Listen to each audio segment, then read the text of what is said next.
జై తెలంగాణ జై తెలంగాణ గౌరవనీయులు నిజామాబాద్ బీఆర్ఎస్ అభ్యర్థిగా పోటీ చేస్తున్న మిత్రులు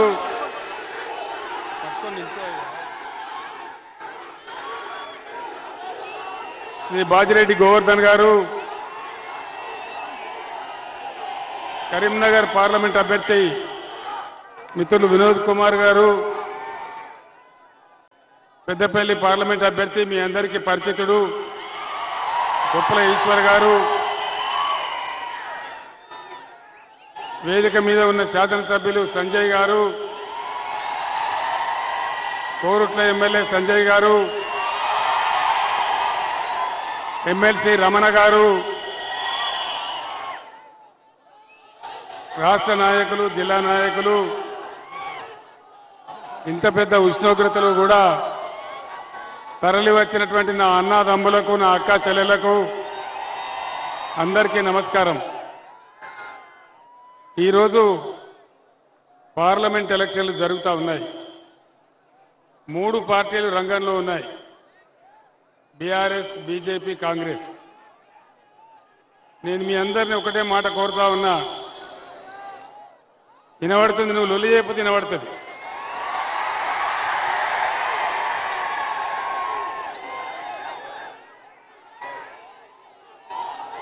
జగిత్యాల జిల్లా ఎన్నో ఏండ్ల నుంచి కలగని మనం జగిత్యాల జిల్లా తెచ్చుకున్నాం. ఇవాళ జిల్లాల బాబు మైకు సౌండ్ పెంచు కొంచెం.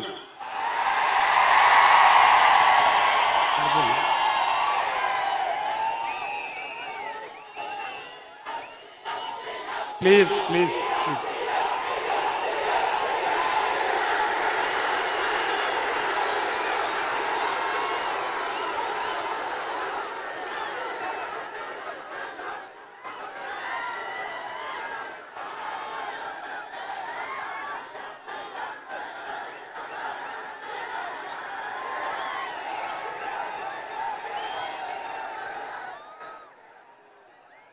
మనందరం కూడా ఎన్నో దశాబ్దాల పాటు కలగని జగిత్యాల జిల్లా ఏర్పాటు చేసుకున్నాం. జగిత్యాలలో మెడికల్ కాలేజీ వస్తుందని ఏనాడు కూడా ఊహించలేదు.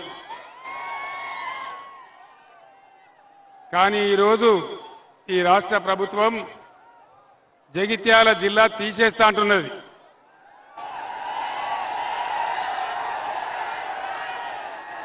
జగిత్యాల జిల్లా ఉండన్నా పోవన్నా అన్నా ఎన్నుకోలు చెప్తలేరు. జగిత్యాల జిల్లా ఉండన్నా మరి ప్రభుత్వం తీసేస్తా అంటున్నది. జగిత్యాల జిల్లా ఉండాలంటే నిజామాబాద్ ఎంపీగా బాజిరెడ్డి గోవర్ధన్ గారు గెలవాలి, పెద్దపల్లి ఎంపీగా ఈశ్వర్ గారు గెలవాలి, కరీంనగర్ ఎంపీగా వినోద్ కుమార్ గెలవాలి. ఎందుకంటే వీళ్ళకి ఇప్పుడున్న ప్రభుత్వానికి తోక తెలియదు, నా తొండేమి తెలియదు. ఏ పని కూడా వీళ్ళకి చక్కగా చేస్తలేదు. మీ అందరికీ తెలుసు, ఉద్యమ సమయంలో ఈ ప్రాంతం అంతా నేను బాగా తిరిగినాను. జగిత్యాలకు కూడా చాలాసార్లు వచ్చినాను. వరద కాలువ బాధ చూసి, వరద కాలువను మన హయాంలో ఒక రిజర్వాయర్గా చేసుకున్నాం. దానిలో మత్స్య కార్మికులు బతికినారు, రైతులు బతికినారు. రైతుల చెరువులు నింపడానికి అవసరమైన ఓటీలన్నీ పెట్టి అప్పుడున్న విద్యాసాగర్ రావు ఎమ్మెల్యే గారి ఆధ్వర్యంలో, చొప్పదండి ఎమ్మెల్యే గారి ఆధ్వర్యంలో, బ్రహ్మాండంగా బాల్కొండ ఎమ్మెల్యే గారి ఆధ్వర్యంలో వరద కాలు వెంబడి ఎన్ని కావాలంటే అంత తుమ్ములు పెట్టి బ్రహ్మాండంగా చెరువులు నింపుకున్నాం. ఆ చెరువుల కింద రైతులు వ్యవసాయం చేసి బ్రహ్మాండంగా బతికినారు. ఇలా ఎందుకు వరద కాలువని ఎండబెట్టినారు అని నేను అడుగుతా ఉన్నా. ఏ కారణం చేత ఎండబెట్టినారు? పంటలు ఎండబెట్టినారు, పొలాలు ఎండిపోయినాయి, రైతుల పొలాలు ఎండిపోయినాయి. దానికి ఎవరు బాధ్యులు? దయచేసి ఆలోచించాలని చెప్పి నేను కోరుతా ఉన్నా. మీ అందరు నేను ఒకటే మాట కోరుతా ఉన్నా, 5 నెలలలోనే ఆగమాగం చేస్తా ఉన్నారు రాష్ట్రాన్ని. బీడీ కార్మికుల గురించి పట్టింపు లేదు, చేనేత కార్మికుల గురించి పట్టింపు లేదు, గౌడ కార్మికులు గీత కార్మికుల గురించి పట్టింపు లేదు, విద్యార్థుల గురించి పట్టింపు లేదు, విద్యార్థుల ఫీజు రీఎంబర్స్మెంట్ వస్తలేదు, విద్యార్థులకు ఓవర్సీస్ స్కాలర్షిప్ వస్తలేదు. దీనికి అంతటి కారణం ఏంది? పోనీ ఇవన్నీ వస్తలేవు, ఇవన్నీ కేసీఆర్ ప్రభుత్వం స్కీములు. వాళ్ళు చెప్పిన 6 గ్యారంటీలలో ఏదన్నా అమలైందా? మహిళలకు 2500 వచ్చినాయా? వచ్చినాయట కదా, జగిత్యాలు వచ్చినాయట కదా. ఇలా రాహుల్ గాంధీ చెప్తుండే నిర్మల్ మీటింగ్లో, రాహుల్ గాంధీ నిర్మల్ మీటింగ్లో ఏం చెప్తున్నాడంటే ఆల్రెడీ మహిళలకు 25,000 రూపాయలు 22,500 వేస్తా ఉన్నామని చెప్తా ఉన్నాడు. రాలేదా? ముఖ్యమంత్రి రేవంత్ రెడ్డి చెప్పిండు, కేసీఆర్ 1 లక్ష మాఫీ చేసినాడు, మీరందరూ పరిగెత్తండి, 2 లక్షల రుణం తీసుకోండి, డిసెంబర్ 9 నాడే మాఫీ చేస్తాడు.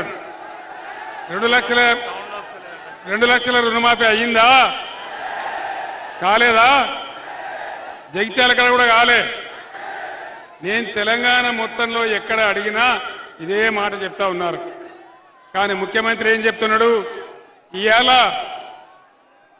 ఏ ఊరికి పోతే ఆ ఊరి దేవుని మీద ఒట్టు పెట్టుకొని, బాసర అమ్మవారి మీద ఒట్టు, యాదగిరి నరసన్న మీద ఒట్టు, ఎక్కడికి పోతే అక్కడ దేవుళ్ళ మీద ఒట్టు పెడతా ఉన్నాడు.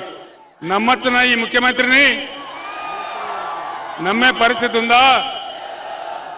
అరచేతుల వైకుంఠం చూపెట్టి అడ్డగోలు హామీలు ఇచ్చి ఇష్టం వచ్చిన పద్ధతిలో నోటికొచ్చిన వాగ్దానాలు చేసి ఈరోజు కాంగ్రెస్ ప్రజలను మోసగించింది. మీ అందరికీ కూడా తెలుసు.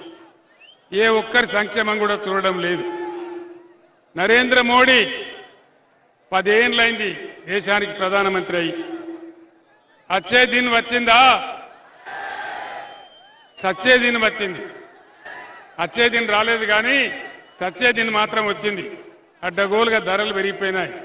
అమృత్ కాల్ వచ్చిందా? బేటీ పడావో బేటీ బచావో వచ్చిందా? జన్ధన్ ఖాతాల డబ్బులు పడ్డాయా? జైత్యాల కాడ 15 లక్షలు వచ్చినాయట కదా. మోడీ వచ్చినాయని చెప్తున్నాడు. జగిత్యాల ఎవరికి రాలేదా అన్న? 15 లక్షలు మోడీ ఇస్తానే వచ్చినాయా? రాలేదా? ఇలా భారతదేశ రూపాయి విలువ డాలర్కు వ్యతిరేకంగా చూస్తే కనాహీనంగా 84 రూపాయలకు పడిపోయినది.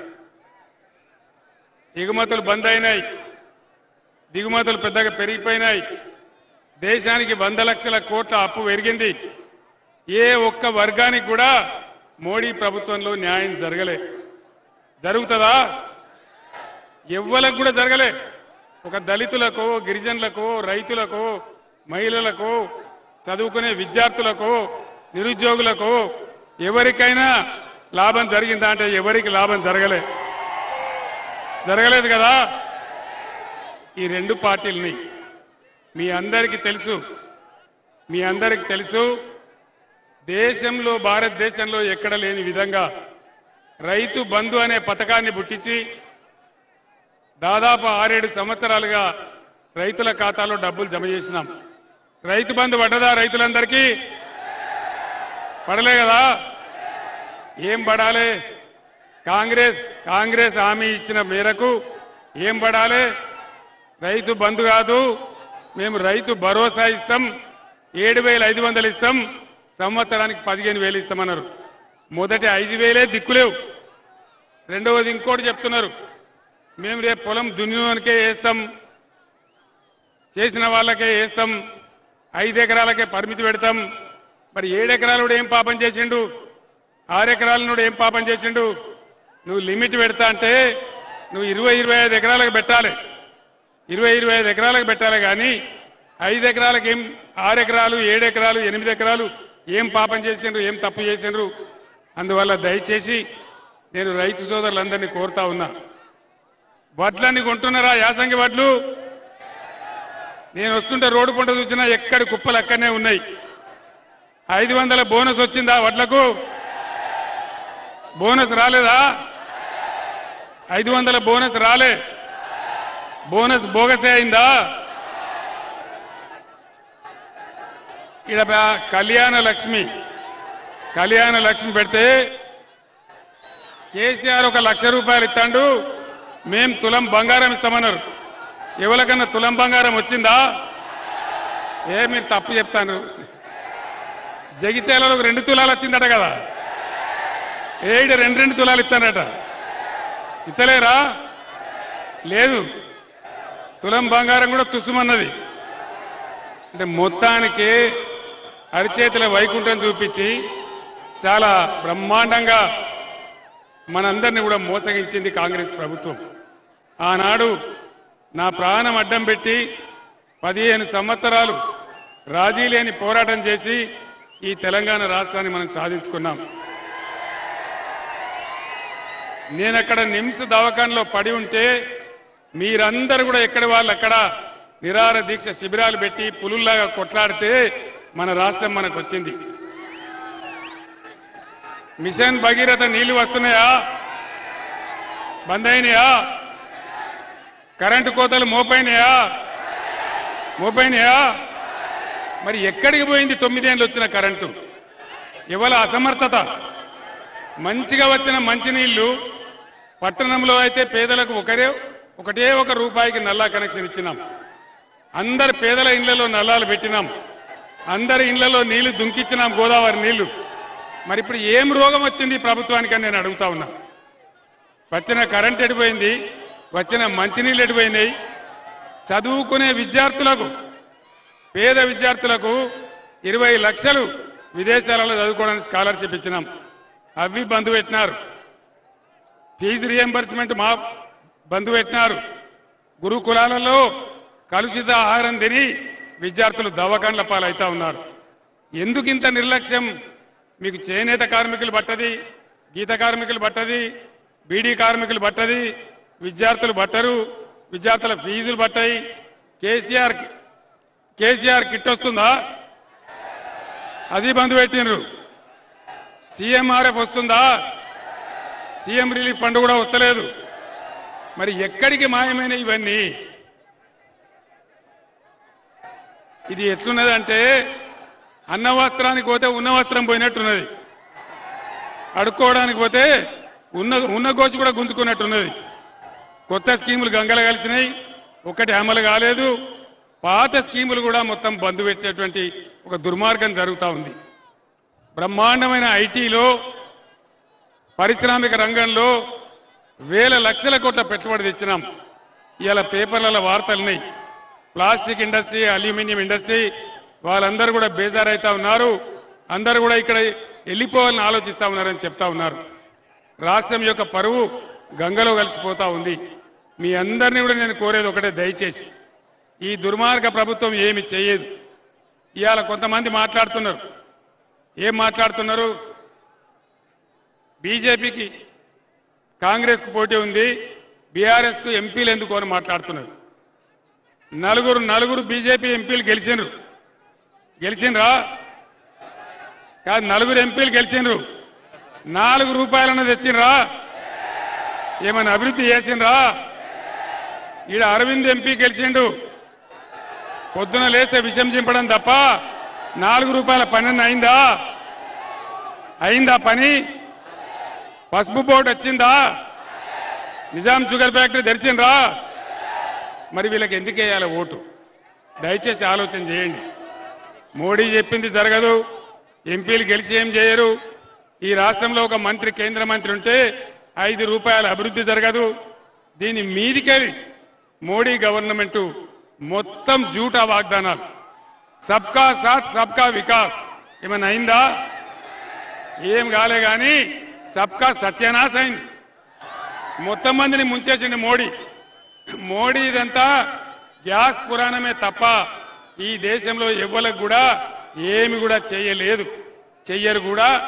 అందుకే నేను మీకు మనవి చేస్తా ఉన్నా, దయచేసి మీరందరూ కూడా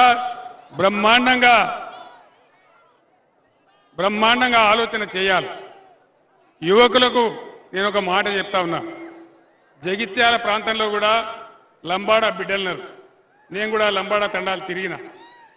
ఇవాళ నిన్న హైకోర్టులో జడ్జి గారు చెప్పినారు, ఆనాడు బీఆర్ఎస్ ప్రభుత్వంలో మేము గిరిజన బిడ్డలకు రిజర్వేషన్ పెంచాలని 10% రిజర్వేషన్ ఇచ్చినాం. ఇవాళ హైకోర్టులో కేసు పడ్డది. ప్రభుత్వం గట్టిగా వాదించాలి కదా, తీయాలి కదా, శాస్త్రీయంగా లెక్క చేసి చెప్పినాం కదా, వాళ్లకు పెట్టే పరిస్థితి లేదు.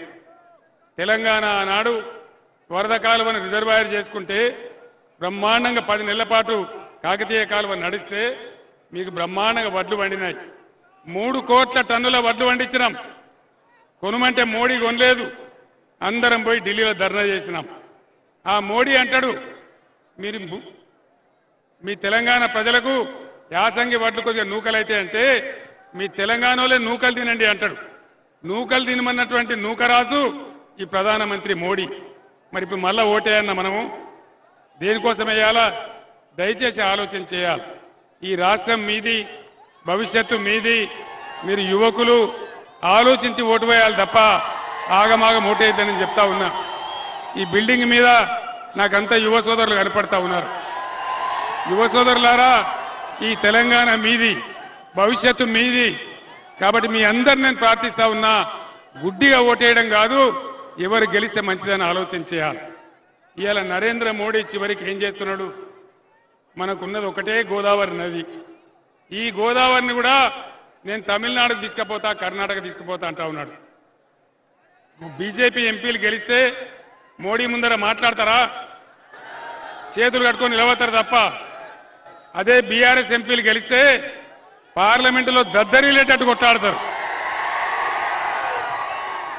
మన గోదావరి మనకు ఉండాలన్నా, మన కృష్ణా నీళ్లు మనకు దక్కాలన్నా, మన హక్కులు మనకు ఉండాలన్నా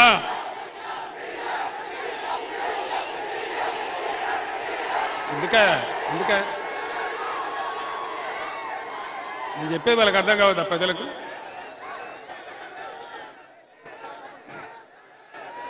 నేను ఒక్కటే మాట తెలంగాణ ప్రజలను కోరేది, దయచేసి మీ కండ్ల ముందటనే మీ గోదావరిని నేను ఎత్తుకొని పోతా నరేంద్ర మోడీ అంటున్నాడు. ఈ ముఖ్యమంత్రి ఏమో సపోర్ట్ చేయడు. మరి గోదావరి పోనా? ఎవరు కాపాడాలి గోదావరిని? బీజేపీ ఎంపీలు గెలిస్తే మాట్లాడతారా? కాంగ్రెస్ వాడు మాట్లాడతాడా? మూతి ముడుచుకుంటారు, చేతులు ముడుచుకుంటారు తప్ప మాట్లాడరు. ఇద్దరు ఎంపీలతోనే పోయి నేను ఢిల్లీకి పోయి తెలంగాణ తెచ్చిన. ఇవాళ మన గోదావరి నీళ్లు మనకు దక్కాలన్నా, మన కృష్ణ నీళ్లు మనకు దక్కాలన్నా, మన నిధులు మనకు రావాలన్నా, మనకు న్యాయం జరగాలన్నా ఖచ్చితంగా బీఆర్ఎస్ ఎంపీలే ఉండాలి. బీఆర్ఎస్ బిడ్డలైతేనే పేగులు దిగేదాకా కొట్లాడతారు తప్ప వేరే ఎవడు కూడా కొట్లాడడు.